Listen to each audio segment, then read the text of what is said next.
എന്ന ആകാംക്ഷയിൽ ആരാധകർ.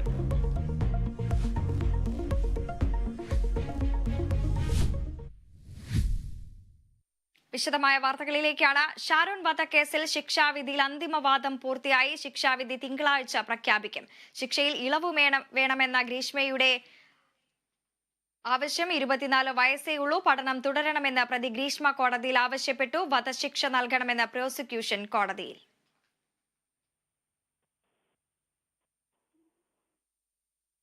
പശ്ചാത്തലം ഇല്ലാത്തൊരാൾ വളരെ ആസൂത്രിതമായിട്ട് ഈ കുറ്റകൃത്യം നടത്തി എന്നുള്ളതാണ് പ്രസക്തമായിട്ടുള്ള കാര്യം. പ്ലാനിങ്ങോടുകൂടി കരുതലോടുകൂടി എല്ലാ വശങ്ങളും പരിശോധിച്ച് തെളിവ് നശിപ്പിക്കുന്നതിന് വേണ്ടിയിട്ടും അതുപോലെ തന്നെ മറച്ചു വയ്ക്കുന്നതിന് വേണ്ടിയിട്ടും അന്വേഷണം തെറ്റിദ്ധരിപ്പിക്കുന്നതിന് വേണ്ടിയിട്ടുള്ള എല്ലാ വിധത്തിലുള്ള ബുദ്ധിയും പ്രതി ഉപയോഗിച്ചിട്ടുണ്ട്. അപൂർവങ്ങളിൽ അപൂർവമായ കേസ് എന്നാണ് പ്രോസിക്യൂഷൻ അടക്കം കോടതിയിൽ പറഞ്ഞിരിക്കുന്നത്. വധശിക്ഷ തന്നെ ഗ്രീഷ്മയ്ക്കെതിരെ നടത്തണമെന്നതടക്കമുള്ള കാര്യങ്ങൾ പ്രോസിക്യൂഷൻ പറയുന്നു. അതേസമയം തന്നെ തനിക്ക് 24 വയസ്സ് മാത്രമാണ് പ്രായം. പഠനം തുടരണമെന്നാണ് പ്രതി ഗ്രീഷ്മ കോടതിയിൽ ആവശ്യപ്പെടുന്നത്. അതിനായി അവരുടെ ബിരുദാനന്തര ബിരുദ സർട്ടിഫിക്കറ്റ് അടക്കം അവിടെ കാണിക്കുന്ന ഒരു സാഹചര്യമുണ്ടായി. വിവരങ്ങളുമായി സൂര്യ ഗായത്രി ചേരുന്നു. സൂര്യ, അന്തിമവാദം പൂർത്തിയായിരിക്കുന്നു. ശിക്ഷാവിധി തിങ്കളാഴ്ച പ്രഖ്യാപിക്കും. എന്ത് ശിക്ഷയാണ് ഗ്രീഷ്മയ്ക്ക് നൽകുക എന്നറിയാൻ കാത്തിരിക്കുകയാണ്. വിവരങ്ങൾ എങ്ങനെയാണ്? കേസിന്റെ അന്തിമവാദം പൂർത്തിയായി കഴിഞ്ഞു. ഗ്രീഷ്മയ്ക്ക് എന്തെങ്കിലും പറയാനുണ്ടോ എന്ന് ചോദിച്ചുകൊണ്ടാണ് അന്തിമവാദം കടന്നിട്ടുണ്ടായിരുന്നത്. തുടർന്ന് തനിക്ക് പറയാനുള്ളത് കോടതിക്ക് മുന്നിൽ രേഖാമൂലം ഗ്രീഷ്മ സമർപ്പിച്ചു. പഠിക്കണമെന്നും ബിരുദാനന്തര ബിരുദം നേടിയിട്ടുണ്ടെന്നുമാണ് കത്തിലുണ്ടായിരുന്നത്. തനിക്ക് 24 വയസ്സ് മാത്രമാണ് പ്രായമുള്ളത്. MA ലിറ്ററേച്ചർ, അത് റാങ്ക് ഹോൾഡർ ആയിരുന്നു.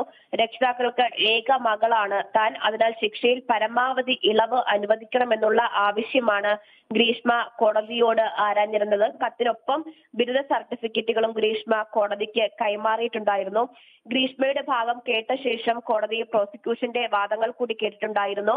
ഗ്രീഷ്മയ്ക്ക് പരമാവധി ശിക്ഷ നൽകണം എന്നുള്ളതാണ് പ്രോസിക്യൂഷൻ ആവശ്യപ്പെട്ടത്. ഗ്രീഷ്മ കുറ്റക്കാരിയാണ് എന്നത് കോടതി നേരത്തെ തന്നെ വിധിച്ചിട്ടുണ്ടായിരുന്നതാണ്. ഗ്രീഷ്മയ്ക്ക് ചെകുത്താന്റെ സ്വഭാവമാണെന്നും ഷാരോൺ അനുഭവിച്ച വേദന അത് ഡോക്ടർമാരുടെ മൊഴിയിൽ നിന്ന് അടക്കം വ്യക്തമാണ് എന്നുള്ളതും പ്രോസിക്യൂഷൻ വാദിച്ചു.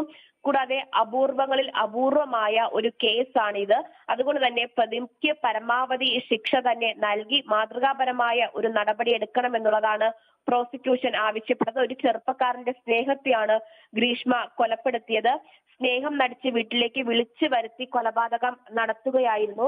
ഗ്രീഷ്മയ്ക്ക് ചെകുത്താന്റെ സ്വഭാവമാണ് എന്ന് പ്രോസിക്യൂഷൻ ആവർത്തിച്ച് കോടതിയിൽ പറഞ്ഞിട്ടുണ്ട് എന്നുള്ളതാണ്.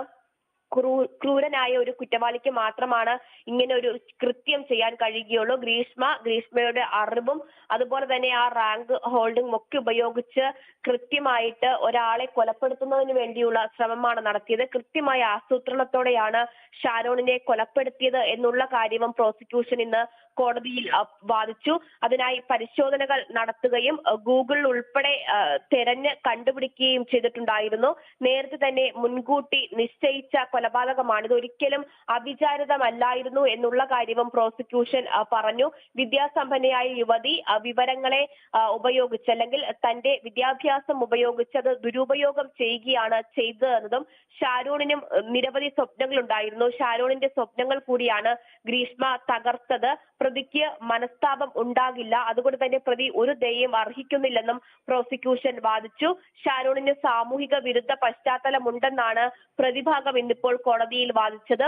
ഗ്രീഷ്മയ്ക്ക് പരമാവധി വധശിക്ഷ നൽകണമെന്ന് പ്രോസിക്യൂഷൻ വാദിക്കുമ്പോൾ ഷാരോൺ നിരന്തരം തന്നെ പീഡിപ്പിക്കാറുണ്ടായിരുന്നുവെന്നും ഈ ബന്ധത്തിൽ നിന്നും പലപ്പോഴും ഒഴിഞ്ഞു മാറാൻ പറയുമ്പോഴും ഒഴിഞ്ഞു മാറാൻ ശ്രമിക്കുമ്പോഴും ഷാരോൺ സമ്മതിച്ചിട്ടുണ്ടായിരുന്നില്ല എന്നും പ്രതിഭാഗം ഇന്ന് കോടതിയിൽ വാദിച്ചു. ഒന്നാം പ്രതി ഈ പാറശാല പൂമ്പള്ളിക്കോണം ശ്രീനിലയത്തിൽ ഗ്രീഷ്മയാണ്. അതുപോലെ തന്നെ മൂന്നാം പ്രതി അമ്മാവൻ നിർമ്മലകുമാരൻ നായരാണ്. ഇവർക്കെതിരെ ഇവർ കുറ്റക്കാരാണെന്ന് ഇന്നലെ തന്നെ നെയ്യാറ്റിൻകര അഡീഷണൽ സെഷൻസ് കോടതി വിധിച്ചിരുന്നതാണ്. ഒന്നാം പ്രതിയായ ഗ്രീഷ്മയെ രാവിലെ 9:30 തിരുവനന്തപുരം വനിതാ ജയിലിൽ നിന്ന് നെയ്യാറ്റിൻകര കോടതിയിലേക്ക് എത്തിച്ചിട്ടുണ്ടായിരുന്നത്. തെളിവുകളുടെ അഭാവത്തിലാണ് ഗ്രീഷ്മയുടെ അമ്മ സിന്ധുവിനെ ഇന്നലെ കോടതി വെറുതെ വിട്ടിട്ടുണ്ടായിരുന്നത്.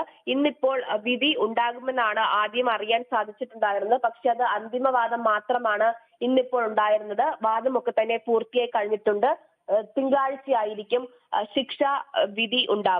ശിക്ഷ വിധിക്കുക. ശരി, ഷാരോൺ വധക്കേസിൽ ശിക്ഷാവിധിയിൽ അന്തിമവാദം പൂർത്തിയായി. ശിക്ഷാവിധി തിങ്കളാഴ്ചയാണ് പ്രഖ്യാപിക്കുക. ശിക്ഷയിൽ ഇളവ് വേണമെന്ന ആവശ്യവുമായി ഗ്രീഷ്മ എത്തിയിട്ടുണ്ട്. 24 വയസ്സ് മാത്രമാണ് തനിക്ക് പ്രായമുള്ളത്, പഠനം തുടരണം എന്നതടക്കം പ്രതി ഗ്രീഷ്മ കോടതിയിൽ ആവശ്യപ്പെടുന്നു. അതിനായി തന്റെ ബിരുദ സർട്ടിഫിക്കറ്റുകൾ അടക്കം ഇവിടെ കാണിക്കുന്നു. വധശിക്ഷ തന്നെ നൽകണമെന്നാണ് പ്രോസിക്യൂഷൻ കോടതിയിൽ പറഞ്ഞിരിക്കുന്നത്. അതോടൊപ്പം തന്നെ ഗ്രീഷ്മയ്ക്ക് ദയ അർഹിക്കുന്നില്ല. സമൂഹം ഞെട്ടിയ കൊലപാതകത്തിൽ കൃത്യമായ ആസൂത്രണം ചെയ്താണ് ഇത്തരത്തിലൊരു കൊലപാതകം ഉണ്ടായിരിക്കുന്നത്. ഗ്രീഷ്മയ്ക്ക് ആത്മഹത്യാ പ്രവണതയുണ്ട്. ഗ്രീഷ്മയുടെ സ്വകാര്യ ചിത്രങ്ങൾ ഉപയോഗിച്ച് ബ്ലാക്ക്മെയിൽ ചെയ്തു. ഷാരോണിന് ബ്രൂട്ടൽ മനസ്സായിരുന്നു എന്നതടക്കം പ്രതിഭാഗം ആരോപിക്കുന്നു. ഷാരോണിന് സാമൂഹ്യ വിരുദ്ധമായ പശ്ചാത്തലമുണ്ട് എന്നതടക്കം ഗ്രീഷ്മയുടെ അഭിഭാഷകൻ പറയുന്നു. എന്നാൽ ഗ്രീഷ്മയ്ക്ക് വധശിക്ഷ തന്നെ നൽകണമെന്നാണ് പ്രോസിക്യൂഷൻ കോടതിയിൽ പറയുന്നത്. വാർത്തയുടെ സമഗ്രമായ വിശദാംശങ്ങൾ നൽകുകയായിരുന്നു തിരുവനന്തപുരത്ത് നിന്നും സൂര്യഗായത്രി. പാലക്കാട് കഞ്ചിക്കോട് ബ്രൂവറി അനുവദിച്ച ഒയാസിസ് ഡൽഹി മദ്യനയ അഴിമതിയിൽപ്പെട്ട കമ്പനിയാണെന്ന് ആവർത്തിച്ച് പ്രതിപക്ഷ നേതാവ് വി ഡി സതീശൻ. മദ്യനയം മാറ്റിയതും അനുമതി കൊടുത്തതും മറ്റു കമ്പനികൾ അറിഞ്ഞിട്ടുണ്ടോ എന്നതാണ് ചോദ്യം. തന്റെ ചോദ്യങ്ങൾക്ക് ഉത്തരം നൽകാതെ ചെന്നിത്തലയും താനും തമ്മിൽ ഭിന്നതയുണ്ടെന്ന് പറയുകയാണ് മുഖ്യമന്ത്രി. ഉത്തരമില്ലാത്തതുകൊണ്ട് കൊഞ്ഞിനും കുത്തുന്ന നിലപാടാണിതെന്നും